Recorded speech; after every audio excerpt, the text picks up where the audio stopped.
Hello et bienvenue dans Wedding Divan, le podcast dédié aux pros du mariage. Je suis Magali Zarka, formatrice du Wedding Gang, officiante de cérémonie laïque et ancienne wedding planner avec plus de 100 mariages à mon actif. Si tu es entrepreneur dans le milieu du mariage ou que tu souhaites te lancer, ce podcast est fait pour toi. Comment réussir, comment se démarquer et surtout, comment durer dans le mariage? Autant de questions auxquelles nous répondrons ici via des interviews sans tabou de prestataires de mariage ou qui peuvent t'aider à améliorer ton business. On y abordera leur parcours, leurs réussites et leurs erreurs aussi parfois. Je partagerai également avec toi tous mes conseils, astuces et outils pour te donner un accès direct à la réussite dans le Wedding World. Allez, pose-toi dans ton canapé, écoute-nous dans ta voiture ou même en faisant la vaisselle et surtout, abonne-toi pour ne manquer aucun épisode. Hello le gang, j'espère que tu vas bien. Je te propose dans ce nouvel épisode de Wedding Divan de découvrir Sophie, plus connue sous le nom de Sophie Graff, sur Instagram. On parle de l'importance du souvenir dans cet épisode et de l'histoire de Sophie. Mais je ne t'en dis pas plus et je te laisse écouter. Hello Sophie, bienvenue dans Wedding Divan. Salut Magali, merci beaucoup pour l'invitation. Avec plaisir, écoute, avec plaisir. On a plein de sujets à traiter d'après les questions que je t'ai envoyées. Donc, je te propose que tu me décrives un petit peu ton parcours avant qu'on rentre dans le vif du sujet, si ça te va. Ouais, pas de souci. Alors moi, j'ai un parcours pas du tout artistique. Je suis plutôt technique. Je fais un métier moins fun, on va dire, que la photo. Donc, je travaille dans l'informatique initialement. J'ai fait des études d'électronique, enfin, tout un tas de choses plutôt techniques. Et je suis tombé vraiment dans la photo par hasard. Je suis assez manuel, touche à tout, assez curieux. Et je pense qu'au détour d'un cadeau qu'on m'offre à un anniversaire, je tombe dans la photo vraiment par hasard, mais c'est pas du tout. Je suis pas issu d'une famille d'artistes ou autre. Je suis vraiment tombé dedans par le hasard, le plus grand des hasards. Donc un anniversaire, c'est ça? Voilà. En fait, c'est des copains qui m'offrent un appareil photo pour un anniversaire lambda. Je suis assez technophile, j'aime bien déballer les objets, les trucs un peu high-tech, etc. Et de mes souvenirs, apparemment, c'est quelque chose que j'avais mis sur la liste et qu'on a fini par m'offrir. Donc, on m'offre cet appareil photo, hyper content, je commence à jouer avec. Il se trouve que c'est aussi la même année où j'ai eu mon premier enfant. Et donc, j'avais un modèle tout trouvé sous la main. Pas forcément le plus simple à prendre en photo. Mais enfin, il se trouve que le premier a été relativement calme et m'a permis d'expérimenter des choses et de me prendre au jeu un peu par rapport à la photo. Ça veut dire que le deuxième n'est pas si calme. Et lui, j'ai eu un peu moins envie de le prendre en photo. Mais c'est une sorte. Ok. Et donc ça, c'était il y a combien de temps que tu t'es lancé? 2013. C'est l'année de 2013 pour laquelle on m'offre cet appareil et officiellement photographe quelques années après, à partir de 2015. 2015 à 2018, j'ai eu une petite, tu sais, quand tu te lances comme ça un peu dans des métiers un peu autodidactes, t'as un espèce de syndrome de l'imposteur, le temps que tu prennes confiance en toi, que tu trouves tes clients, etc. Ça m'a bien pris 2-3 ans, pendant lesquels j'ai expérimenté des shootings pour des copains, des mariages, etc. Et c'est comme ça que je me suis formé, que je suis monté un peu aussi en compétences et que j'ai gagné en confiance et que à partir de 2018, j'ai commencé vraiment à me lancer de façon plus professionnelle et beaucoup plus aboutie sur la photo, principalement donc photo de mariage. Moi, je voulais que de l'humain, donc tout ce qui est mariage, famille, couple, tout ce qui est photo privée. Mais je voulais vraiment l'humain parce que c'était aussi une façon pour moi de faire des rencontres, d'allier moi qui ai été plutôt très curieux, très timide, plus jeune. C'était aussi pour moi une façon d'évoluer humainement et de rencontrer, d'aller parler à des nouvelles personnes dans de différents milieux, etc. Okay. Et depuis 2018, j'exerce toujours cette activité que j'ai en deuxième activité. Alors ça peut faire tiquer certaines personnes, mais c'est pas ma principale activité, la photo. Pendant un moment, je me suis posé la question, et puis il y a eu le Covid, et puis plein d'autres sujets. J'ai changé de boulot à côté. J'ai retrouvé un équilibre qui est beaucoup plus stable et qui me permet moi de vouloir garder la photo en deuxième activité. Non pas que ce soit un passe-temps mais comme c'est pas alimentaire, ça me permet vraiment d'y aller avec le cœur, l'envie et de pas être en recherche constante. Je trouve que le business n'est pas du tout le même quand tu l'abordes sous cet angle-là. Et voilà, ça me permet de continuer à faire ça vraiment avec l'envie et de pas être contraint d'aller faire des photos parce qu'il y a vraiment je mets beaucoup de ma personne et d'humain dans cette activité-là et c'est hyper fatigant, ça bouffe beaucoup d'énergie mentale. Et donc, le fait de le faire en seconde activité m'aide à garder cet équilibre. Ok. Et du coup, tu fais combien de mariages par an? Je me limite à une dizaine. Ce qui est déjà pas mal pour une seconde activité, du coup. Ouais, parce que j'ai aussi envie de garder du temps, perso pour d'autres projets. Et ça me permet, encore une fois, d'être à fond avec mes mariés. Mes 10 couples, je suis 100% avec eux, même à 200%. J'ai du temps pour les rendez-vous, évidemment pour la préparation du mariage, mais aussi pour l'après. Je sais que maintenant on fait très facilement des visios, comme ce qu'on attend de faire, mais en vrai, je trouve que, j'ai toujours préféré le vrai contact, et donc les rendez-vous clients, je les fais quand c'est possible, plutôt en live. Donc ça demande de l'organisation, du temps. Mais une dizaine de mariages, je trouve que c'est assez mon équilibre en tout cas. Euh, et à côté, je fais aussi pas mal de séances de famille, des séances privées. Donc, il y a aussi ce temps-là à organiser. Et t'es à 100% dans ton autre métier? Ouais. Eh ben, tu dors des fois? Ah, j'adore. Quand maintenant que les petits sont grands et que le deuxième dort, c'est beaucoup plus facile. Mais c'est vrai qu'il y a eu cette période où ça n'a pas été très simple, mais ça a fonctionné quand même. Donc, on a continué comme ça. Ok. Tu me disais, toi, que dans ton métier de photographe, le plus important, c'est le souvenir.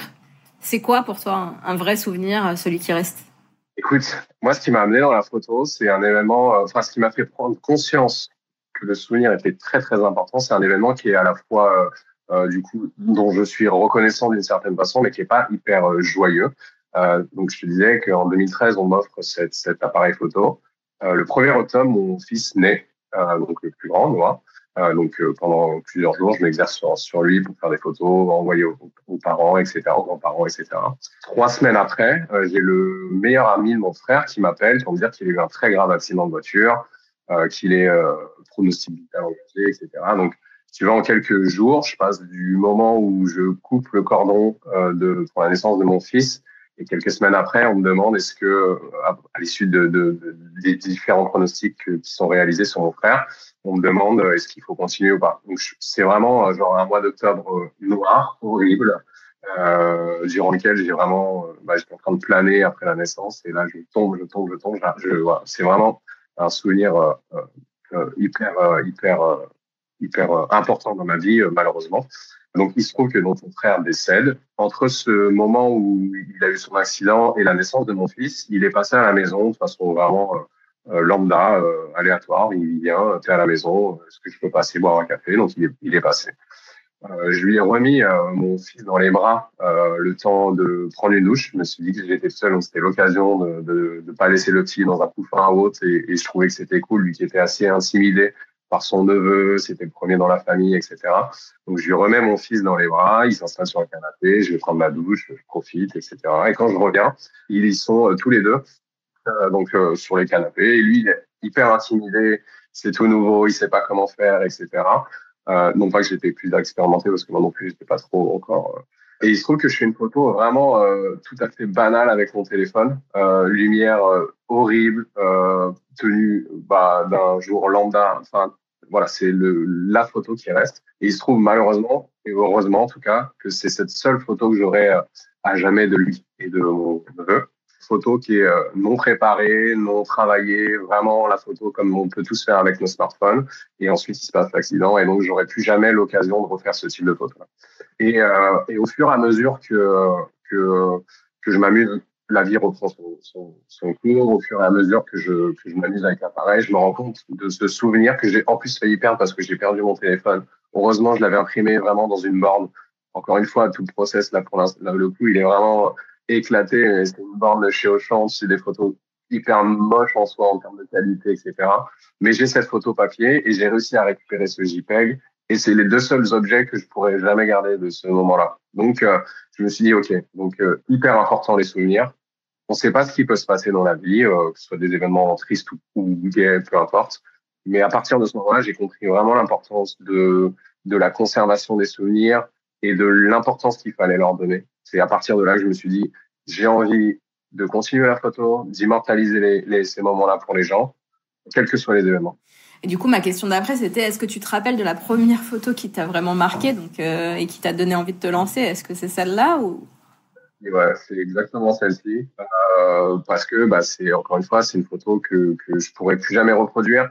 Et en fait, je me sers de cet événement-là pour aussi dans les photos que je réalise sur les mariages. Alors sur un mariage, tu peux évidemment pas construire toutes les images dans cette optique-là, dans ce but-là, parce que voilà, quand tu fais des photos des éléments de décor ou autre, ça a beaucoup moins de sens ou de valeur. Néanmoins, quand tu vois les interactions humaines qu'il va y avoir avec les parents des mariés, enfin tous les invités, etc. À chaque fois, j'essaie vraiment, voilà, quand je déclenche des photos où je vois des moments forts, je me dis potentiellement, j'aimerais que cette photo elle reste forte pour les années à venir et c'est comme ça que je construis un peu les reportages que je livre. C'est hyper fort. T'en parles sur tes réseaux de cette histoire? Ouais, ouais, complètement. Pas sur Instagram parce que, en fait, je parle pas forcément de moi. Je suis un peu pudique néanmoins. Néanmoins, vu que c'est ça qui m'a construit, qui fait la personne dont je suis aujourd'hui et le photographe que je suis aujourd'hui, c'est quelque chose que j'ai voulu mettre sur ma page parce que pour les mariés qui viennent sur ton site et qui apprennent un peu à te connaître, et je trouve ça hyper important et en fait, j'ai pas honte de ça parce que, c'est quelque chose de très fort avec non, voilà, tu vois, mais ça pourrait être masqué, caché ou gardé pour soi. Et en fait, je trouve que les mariés, du coup, comprennent un peu mieux ma personnalité. Et c'est assez, comment dire, ça contraste beaucoup avec ma personnalité de tous les jours parce que je suis quelqu'un d'hyper joyeux, enthousiaste, gai, je déconne beaucoup, etc. Néanmoins, j'ai cette mélancolie ancrée de par cet événement, entre autres, qui restera, qui fait partie de moi. Donc, j'ai pas peur de pleurer, de photographier des larmes, tout ça, ça me dérange pas, au contraire, presque. Et je trouve ça hyper fort et hyper beau de créer les clichés de ces moments-là. Je vais pas détourner l'appareil si je vois un papa pleurer à la vue de sa fille qui arrive, par exemple. Tu vois, c'est des moments, c'est des jolies larmes pour le coup. Et donc, toute cette mélancolie, même la tristesse en général, ça me fait pas peur de l'exprimer en photo ou autre. Donc, je trouvais ça hyper important d'en parler sur mon site et que les mariés sachent un peu pourquoi Tu tout ça. devrais le dire sur Insta aussi. Ouais, de temps en temps. Ah ouais, après Insta, ouais. C'est vrai que j'ai un peu délaissé mon Insta, malheureusement, depuis quelques mois, que je reprends depuis qu'on s'est vu la dernière fois, et qu'on a parlé de tout ce qui est réseau, un peu plus actif. Mais c'est vrai que faudrait que je trouve un format en story, permanente ou autre. Mais c'est vrai que Ouais, voilà. ou un carrousel, ou que t'épingles, ou parce que ça fait partie de ton histoire et effectivement, je trouve que c'est hyper beau ce que tu partages et que donc du coup, les futurs mariés seraient comme sur ton site seraient touchés quoi. Donc ouais. Et ça vient se rajouter dans la to-do des choses à faire. C'était pas prévu en enregistrant un podcast de se rajouter des trucs dans la to-do, mais bon. Bienvenue dans mon monde. Ok, raconte-nous un peu quand tu fais de l'editing, quand est-ce que tu te dis cette photo-là, c'est de l'or? Écoute, la photo, c'est à la fois de la technique, parce que tu dois penser cadrage, lumière, expo, ouverture, etc. Mais c'est aussi beaucoup de l'émotion. Et pour moi, pour le coup, tu vas avoir trois types de photos qui vont être soit elles sont réussies parce que techniquement elles sont vraiment parfaites, mais il y a peut-être un peu moins d'émotion. T'en as d'autres qui vont te parler plus parce que l'émotion est là, mais typiquement la photo qui me fait arriver enfin qui me fait prendre conscience que le souvenir est important, c'est une photo dont toute la technique était pas bonne, mais l'émotion était là. Et puis, tu as la photo, le Graal, c'est quand tu as et la technique et l'émotion. Ça va dépendre un peu dans le mood dans lequel je suis dans l'editing et des photos en question. Il y a des photos, par exemple, tu sais, de préparatifs, quand tu fais des flat lay, des faire-part, ce genre de la déco, etc., qui techniquement sont très bien et qui, moi, vont me parler parce que c'est des photos que j'ai pas l'habitude de faire et donc je vais me dire, celle-ci, elle est très, très cool. D'autant plus si je sais que, par exemple, les mariés ont une attache particulière avec la déco ou ce genre d'éléments-là. Mais celle qui primera toujours, c'est celle où, encore une fois, comme moi, c'est l'humain qui me fait vraiment vibrer, notamment dans la photo. C'est toutes les interactions qu'il peut y avoir. Typiquement, j'ai encore des photos. Alors, j'ai tout un diaporama de souvenirs de photos de mariage qui défilent et que je peux évidemment pas te montrer, mais un papa qui découvre sa fille en robe pour la première fois, qui se laisse aller à l'émotion, ou un marié, ou des discours, des regards pendant les discours. Toutes ces choses-là qui me font vibrer moi, j'espère qu'elles feront aussi vibrer. C'est forcément sensibilité, mon parcours, ma vie aussi qui va guider ce choix de la photo parfaite. Et la photo parfaite, à mon sens, ça sera pas la même pour toi, ça sera pas la même pour un marié, etc., etc. Pour moi, c'est vraiment celle qui va plutôt, du coup, aligner l'émotion.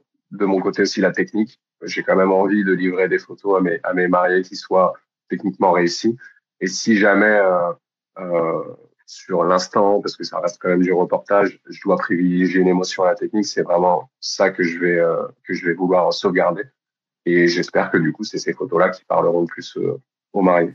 Et donc, dans les photos qui sont les plus importantes pour toi, donc pour résumer par exemple l'émotion d'un mariage, ça serait quoi si tu devais choisir une seule photo? Une seule photo, c'est très très compliqué. Eh oui, mais on n'a pas dit que ça était facile. Non, non, c'est sûr. Bah, du coup, ça va être une vision très très personnelle. Globalement, quand je rencontre les mariés, j'essaie de cerner un peu leur personnalité. Quand j'arrive aux préparatifs, en plus de leur personnalité, j'essaie aussi de voir un peu toutes les interactions qu'il va y avoir entre les familles, etc. Et déjà, assez rapidement, tu peux dire, OK, bon, ça va être un mariage où la fête va être incroyable parce que c'est des gros fêtards. Ou bah, c'est des gens hyper pudiques. Donc potentiellement, lors de discours ou d'événements très, très intimes, il va y avoir une espèce de tension ou des larmes masquées, ou, enfin, tu vois, je trouve pas le mot, mais pas euh, gardées par pudeur, etc., très pudique. Donc, en fonction du mood du mariage général, on va dire, bah, la seule photo qui pourrait rester, ça dépendra vraiment de chaque mariage. Typiquement, un des derniers mariages que j'ai fait en septembre, couple franco-libanais, mariage international, mais à ce moment-là, il se passe au Liban des choses, une guerre et des choses d'actualité dont on connaît. Donc, une partie de la famille de la mariée ne peut pas venir. Donc, bah, l'ambiance du mariage toute la journée, elle a été un peu palpable quand même. Il n'y a pas eu de larmes en soi, ou en tout cas pas que j'ai pu observer, mais tu sentais qu'il y avait quand même cette tension. Arriver la fête, c'est une des fêtes de mariage que j'ai le plus adoré de toute mon expérience.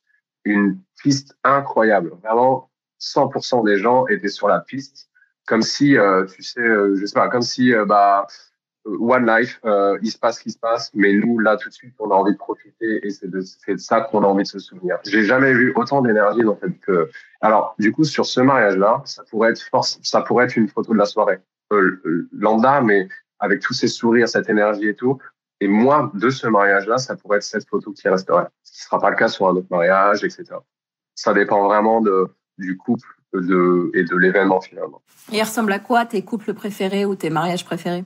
Ce sont des gens qui n'ont pas peur de montrer leurs émotions, qu'elles soient, encore une fois, j'ai pas peur moi de les montrer et donc le jour J, j'aime bien entre guillemets quand les gens se lâchent et sont pas dans la retenue. Donc ça va plutôt être des couples qui sont pas nécessaires, enfin qui sont pas pudiques dans le sens émotion, avec des interactions, des familles, avec beaucoup d'interactions entre les familles de l'un et de l'autre. Ça j'aime beaucoup quand c'est brassé. Et globalement, des mariages avec du métissage. Je trouve que, alors moi, je suis issu d'un couple donc franco-sénégalais, et donc le métissage fait partie aussi de mon identité, de mon ADN. Et j'ai toujours trouvé que dans les mariages métissés, quel que soit le métissage, je sais pas, il y avait quelque chose d'encore plus fort. Je sais pas trop comment le décrire et l'expliquer.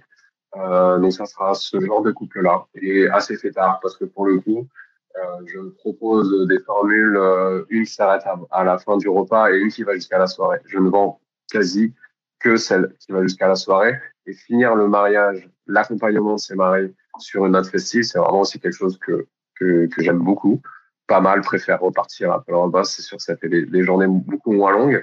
Néanmoins, rester et accompagner encore une fois les mariés sur ces pistes souvent on fire, c'est aussi, moi j'aime bien aussi la fête. Et donc, je trouve ça très, très cool de les accompagner jusque-là.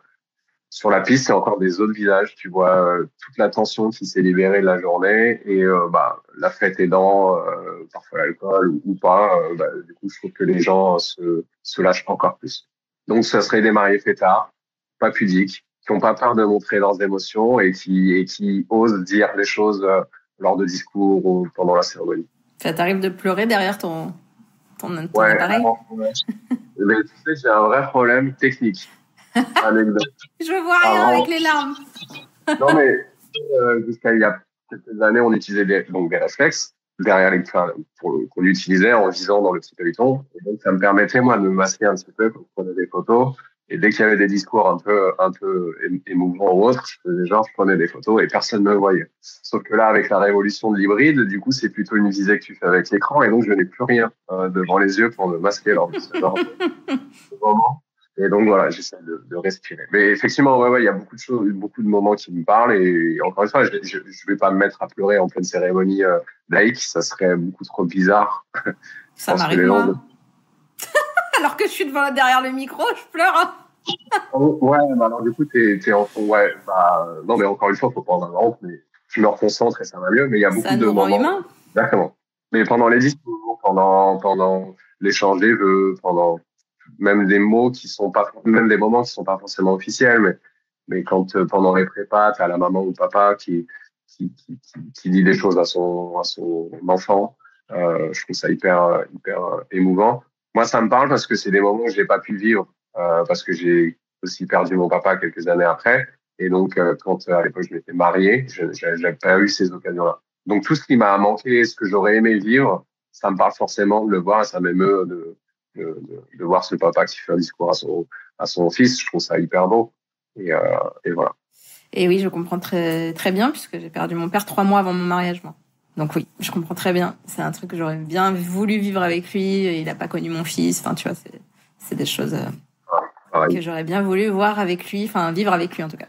Et je pense qu'inconsciemment, c'est des choses que je mets peut-être en avant, vraiment inconsciemment dans les reportages. Dès que je sens ce genre de moment arriver, je suis au taquet pour l'immortaliser. Les mariés le sauront peut-être jamais, que ces moments-là m'animent particulièrement. Mais au moins, ils seront dans le reportage et peut-être que ça leur parlera des années plus tard. Bah maintenant ils savent. Ils vont écouter. Ouais, moi je me souviens du premier mariage que j'ai fait en tant que wedding planner. Alors c'était un mariage spécial parce qu'il y avait déjà une wedding planner sur place. Et Okay. en fait, la mariée m'a embauchée. Et c'était le premier mariage que je signais pour de vrai, parce que j'en avais fait un autre où c'était, enfin c'était un vrai mariage quand même, mais bon, je l'ai compté comme le vrai mariage que j'ai trouvé toute seule sans personne, tu vois, parce que là c'était une recommandation le premier. Et en fait, ouais, il y avait déjà une wedding planner et moi, en fait, elle m'avait embauchée pour la soutenir pendant les préparatifs et pendant le jour J. Donc en fait, j'étais vraiment sur la partie enfin elle avait pris qu'une coordinatrice, tu vois, mais j'étais vraiment sur la partie psy en fait de son Ouais. mariage et un peu des préparatifs, tu vois. Et son père lui a fait un discours pendant le cocktail. Les larmes, j'arrivais pas à les contenir, quoi. Je me suis dit mais c'est exactement le discours que j'aurais aimé entendre de mon père, quoi. Et c'était enfin voilà, j'étais au bout de ma vie à ce moment-là. En plus, Oh, la normal. photographe m'a prise en photo, évidemment. Qu'est-ce que tu fais? C'était hyper émouvant. C'est quoi la clé pour qu'une photo devienne un souvenir intemporel selon toi? Pour moi, ce qui est intemporel, c'est quelque chose qui va traverser un peu toutes les modes. Sur la partie documentaire, sur la photo, on peut évoluer dans différents styles. Alors, bon, peut-être l'édito, le moody, tout ça. Mais le post-traitement en soi, ou ce que je vais appliquer sur la photo, doit encore une fois, pas primer. Ça fait partie aussi de la technique. Ne doit pas primer sur l'émotion de la photo. La photo intemporelle, c'est celle que tu pourras continuer à regarder des générations et des générations après, et que cette photo-là te replonge si tu as vécu le moment dans cet instant-là. Et si tu l'as pas vécu, bah, qu'elle soit suffisamment évocatrice, forte, pour te laisser t'emporter et presque finalement tu aurais pu être là à ce moment-là. Tu te replonges instantanément dans ce, dans ce souvenir. C'est vraiment quelque chose voilà, qui va traverser tous les âges. J'ai cette prétention, ambition que les photos que je fais pour mes mariés soient regardées, pas par narcissisme, mais que ça traverse l'histoire des familles, les générations des familles. Et que bah voilà, j'aime rêver que les albums de mariés soient ouverts un dimanche soir avant sur le canapé, tous en famille, à feuilleter l'album, etc. Et vraiment, c'est ça pour moi le souvenir, la photo intemporelle, le souvenir intemporel, c'est celui qui va un peu traverser les âges. Et le Graal, c'est cette photo. Tu ne connais pas les mariés, tu sais pas, tu ne connais pas, tu es vraiment étranger aux mariés. Et, tu ne fais pas partie de la famille, tu n'as pas assisté au mariage. Tu regardes la photo et même toi, elle te parle en fait. Et voir, elle te fait même te souvenir des choses que sont propres, mais elle te rappelle d'autres souvenirs que sont perso. Et ça, c'est voilà, c'est des choses universelles plus qu'intemporelles. Alors si tu as les deux, du coup, c'est le jackpot. Ouais, c'est clair. Justement, tu parlais de l'album. Et si les mariés te disent non, on n'a pas besoin d'album, nous on veut juste les fichiers, ça ira, tu leur réponds quoi? Je leur réponds non. Et en fait, ils sont impossibles qu'ils me demandent ça. Dans les formules que je propose, celle que qui inclut la soirée, inclut aussi l'album. C'est assez matérialiste. J'aime bien déballer les unboxings, l'high-tech et tout, mais du coup, j'aime bien aussi, c'est quelque chose que j'ai depuis très petit. Je suis matérialiste. J'aime toucher les objets, les déballer, les sentir, les voir, les palper, etc.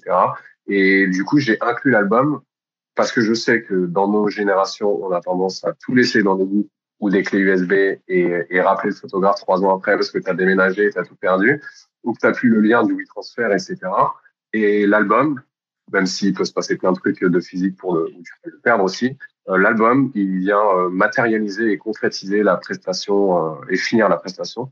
Je l'inclus dedans. Le tarif est effectivement évalué en conséquence, mais il est inclus dedans. Du coup, les mariés qui voudraient ne pas l'avoir, c'est plus une petite marge de négociation pour essayer de faire baisser un peu la formule. Mais ça reste très, très rare. Globalement, il est tout le temps inclus et les mariés sont même d'ailleurs très contents de l'avoir. Bah, si t'as des mariés qui te ressemblent, ils aiment les beaux objets, ils aiment les souvenirs papier et tout ça. Donc. Ouais, et ben, en fait, effectivement, tout l'argumentaire que j'ai aussi, c'est lié au souvenir et à cette importance du souvenir. Du coup, c'est sûr que si tu ne souhaites que des fichiers ou qu'une prestation un peu moins axée sur ça, c'est pas mon client et je ne suis pas ton photographe puisque on n'a pas les mêmes attentes. Et en soi, c'est pas du tout grave. Mais c'est vrai que tous les mariés avec qui je travaille, ils ont l'album et qu'ils habitent à l'autre bout de la terre ou à 100 mètres de chez moi, l'album, si je peux, je leur remets en main propre. Ok, c'était une de mes questions. Oui, toujours pour le faire acheminer.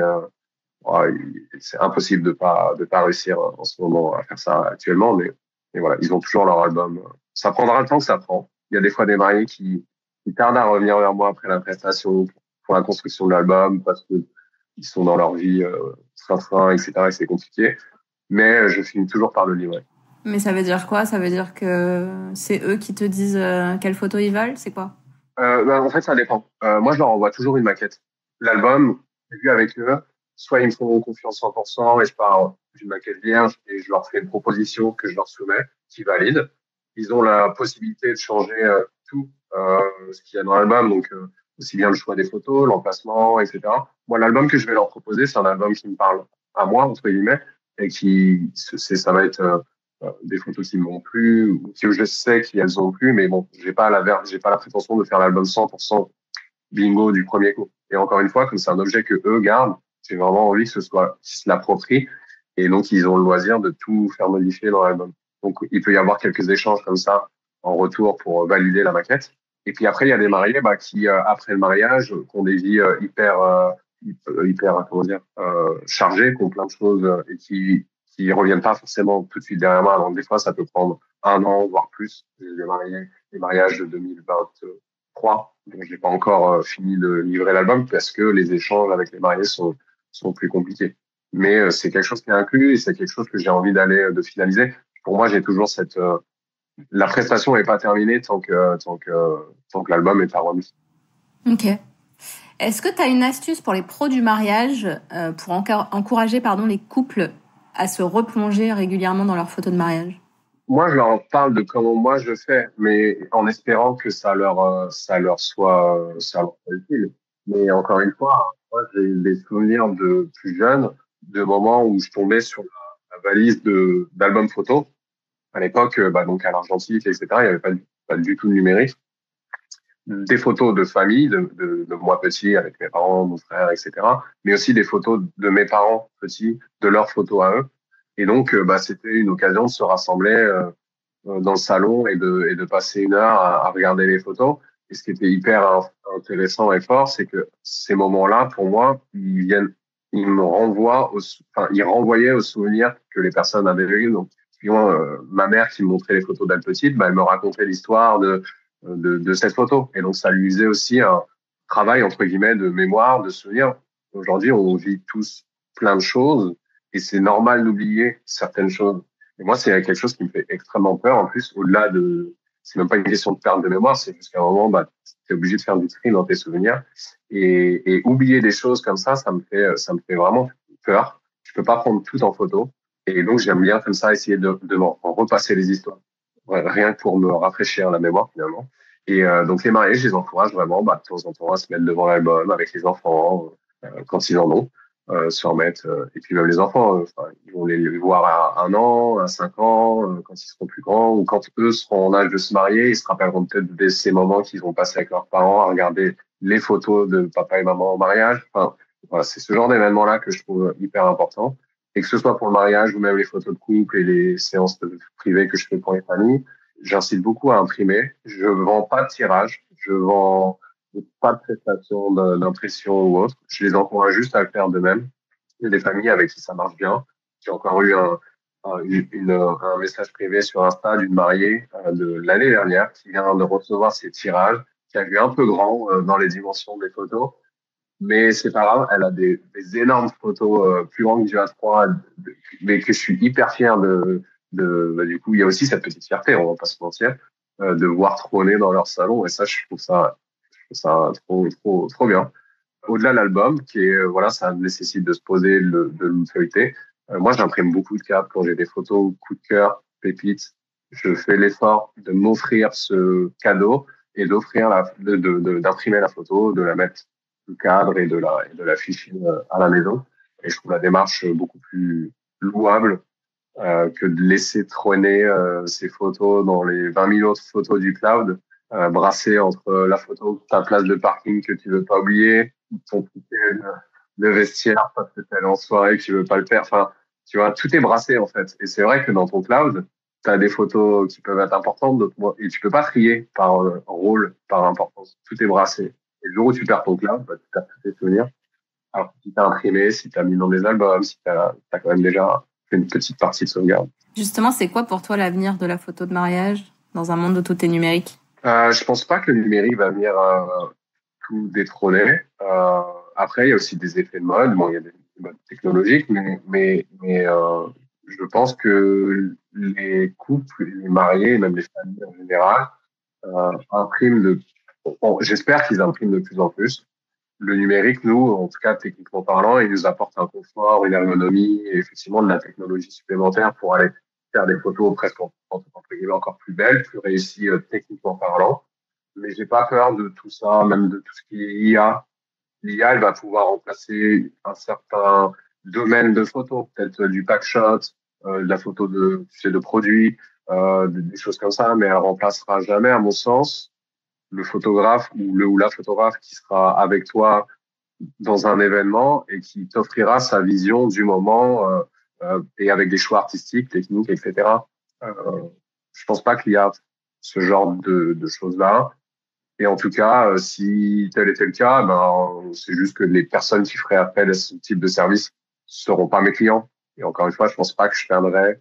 Il y aura toujours des gens qui veulent s'offrir des souvenirs et qui veulent aussi cette relation avec un vrai humain. L'IA, ça promet beaucoup de choses. Ça tient pas encore les promesses de tout ce que ça promet, mais il y a les gens qui en ont peur aussi. Et ces gens-là, je pense qu'ils vont rester avec les bons humains, rencontrer autour d'un café et faire des mariages avec des vrais humains et pas des... Ok. Et dernière question, elle va être dure celle-là, je te préviens. Je te l'avais pas envoyée. Si tu devais photographier un souvenir sans appareil, juste avec ton esprit, ça serait lequel? Fatalement, ça serait une photo mentale de mon père, mon frère et mes 2 garçons. Tous ensemble. Ouais. Je comprends. Peut-être que je me mettrais dans le lot. Enfin, mais voilà, prendre un photographe et faire cette photo mentale où je suis dessus. Parce que aussi, c'est les cordonniers les plus mal chaussés. Et j'ai aucune photo de moi. J'ai vu ça. Mais on ne te voit pas sur la photo que tu m'as envoyée. Ah ouais, mais du coup, c'est comme les Masked Singer, tu sais pas trop, c'est un peu, tu attends d'en acheter une autre, mais j'ai vraiment pas totalement. J'ai essayé ça pendant le Covid, j'avais que ça à faire, entre guillemets, entre autres, et du coup, j'ai fait des autoportraits, mais c'est hyper dur. Je suis admiratif des photographes qui arrivent à se faire des super autoportraits, à se mettre en condition et tout. Moi, j'étais Et timide. pourquoi tu prends pas un photographe pour te faire une photo? Je suis timide, mais c'est prévu. Après les vacances, euh, photo, ça va dans le rebranding général de mon Insta, de mon site. Nouvelle photo, nouvelle année, nouvelle résolution. Après les vacances de quoi? De février? Ouais. Ok. Parce que j'ai vu la photo, j'ai fait. Ouais. Mais on ne le voit pas, on voit son œil. Ça m'arrangeait qu'on ne me voyait pas trop. Même face à moi-même, j'étais un peu si. Non, c'est un exercice hyper compliqué. Et j'espère qu'avec la photographe avec qui je vais faire ça, ça se passe. C'est Rislen, qui fait de la photo sociale aussi, beaucoup d'humains, avec qui j'ai travaillé quelques fois sur des mariages en second mariage. Donc, elle était second de mariage que j'ai fait. Et avec qui j'ai sympathisé. Et j'aime beaucoup son travail. Et l'autre jour, je lui ai demandé si elle proposait ce type de prestation. Et elle m'a dit que ça tombait bien parce qu'elle aussi voulait des photos d'elle. Donc, on s'est proposé mutuellement de se rendre ce service en se faisant l'un et l'autre. Voilà. Trop bien. Bah oui, parce que comment tu peux demander à tes mariés d'être à l'aise devant ton objectif si toi tu l'es pas? Et ça fait vraiment la face de char à chaque fois. Je préfère largement être à ma place derrière l'appareil que devant. C'est bizarre, mais en tout cas, c'est comme ça. Je suis hyper timide et mal à l'aise devant l'appareil. Ah, bah peut-être que ton ami là va te révéler du coup. Ouais. Et en plus, en vrai, tu sais que ça va le faire parce que du coup, je sais tout ce qu'il faut pas faire pour rendre les gens mal à l'aise. Donc, c'est aussi bien. Bah oui. Après, bon, ça me permet de les rendre à l'aise, mais je sais où il faut pas appuyer pour que les gens se mettent à se braquer ou autre. Bah ouais, c'est sûr. Bon, bah, trop bien en tout cas. J'ai hâte de voir ces photos-là. Je ne manquerai pas de les publier et je associerai peut-être, ça sera peut-être l'occasion effectivement de faire un petit slide sur comment j'en suis arrivé à la photo. De ouf. Est-ce que tu veux rajouter une dernière chose avant qu'on se quitte pour les professionnels du mariage qui t'écoutent ou pour les futurs mariés qui t'écouteront aussi?